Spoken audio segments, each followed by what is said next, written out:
Greetings, opera lovers. Live from Bloomfield, Connecticut, it's Rona Sutton. So this week I was able to catch The Barber of Seville, the Bartlett Chairs production at the Metropolitan Opera. My husband and I took our children to see it. They're adults. They wanted to see The Barber of Seville, and so they did.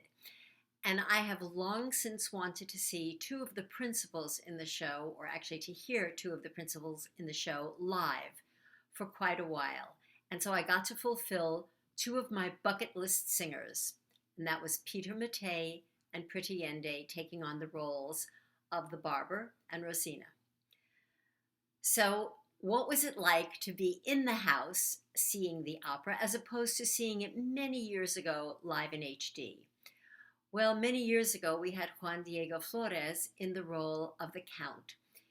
And since Juan Diego Flores had taken on the role, I've also heard Larry Brownlee and Javier Camarena very recently.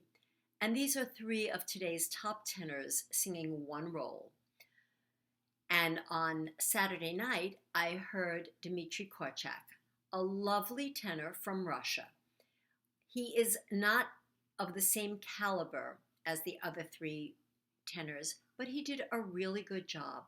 I heard him on the radio one evening, and I thought it was okay, and he was much better in the house. In fact, as he was going along, he kept getting better and better. And my husband and family thought that the final, the cabaletta of Non più mesta, Cessa di più, was terrific, and I thought so too. So how about the rest of the opera? Well, the person I was looking forward to most, to hearing live most, was definitely Mr. MATTEI. And while his voice was absolutely gorgeous, and he is a terrific performer on stage, I didn't think that this role suited him perfectly anymore. I'm not really sure, but it sounded like in a lot of that coloratura type passage work, there was some faking going on. So maybe he'll retire this role and sing some other roles like Fortas of Wolfram more, which is where I think his voice really is right now. But I was happy to hear him anyway. And then there is Miss YENDE. There aren't enough superlative adjectives to describe her singing. She has a beautiful voice and manages it so well. She knows just how to slow down the vocals, and tease out the little anticipations, and she sings everything with such joy and enthusiasm. She really manages to express her happiness over the footlights and bring the audience to her. It's a great gift, and she's got it.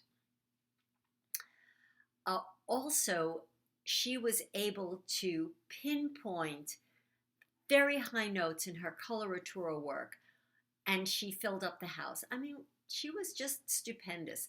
I was actually surprised that she did not get more of an ovation for her Una voce poco fa. I was hoping that she might even be able to do an encore of it. That's how terrific it was. In the pit was Maurizio Benini. And he was sort of okay, but it was nothing special. In fact, when the orchestra played the overture, it was, just kind of, okay, we have to get this over with. Whereas about a month ago, or a little more than that, I was lucky enough to hear the William Tell in the house. And Fabio Luisi was the conductor, and the overture was actually a highlight of the evening. Same Met Orchestra, Rossini, the same. Two terrific overtures, one spectacular, one a yawner. There was one other character in the opera who I'd like to mention, a singer I have not heard before. She did Berta, Carolina Pilu. Terrific voice. I'm going to watch for her in the future. Rounding out the cast as Dr. Bartolo was Maurizio Morauro.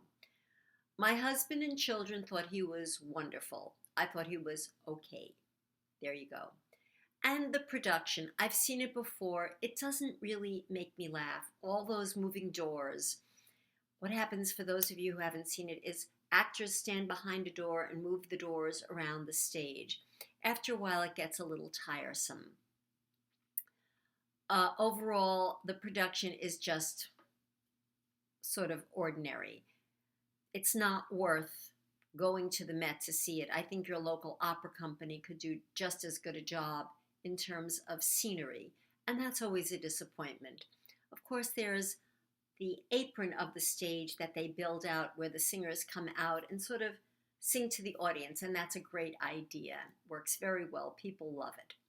Overall, I had a terrific time at the Met. I even ate at the Grand Tier restaurant, adding to the overall experience. And our seats, first time I've ever sat in the balcony. We were in the first row, and as the lights went up, they were like right in front of us. That was terrific too. And in honor of all the likes I got on my Facebook page and notices of my necklace, which had good and bad comments about it, I decided to wear it for my little video here. It's what you call wearable art. It's got a different front and back, and I love stuff like this. I even got compliments from it about it from women as we waited in line at the ladies' room. One of those long lines. Next up, I'm going this Saturday for the matinee to hear and see I Puritani. And I get to fill two more names on my bucket list, Javier Camarena and Diana Damrau. Stay tuned and see what I think if you care. Okay, everybody, stay safe in this snowy weather. Bye.